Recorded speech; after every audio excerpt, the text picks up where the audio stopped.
குயில் ஆடாத மயில் நானாக இருந்தேனே.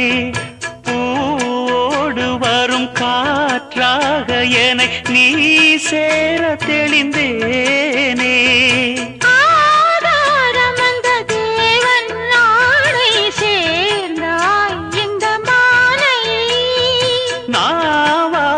ருசித்தேனே தேனை தேர்ந்தேன் இன்று நானே. வந்த துணையே வந்து அணையே, அந்த முள்ள சந்திரனை சொந்தம் கொண்ட சுந்தரியே. சாமி கிட்ட சொல்லி வச்சு சேர்ந்தது இந்த செல்ல கிளியே.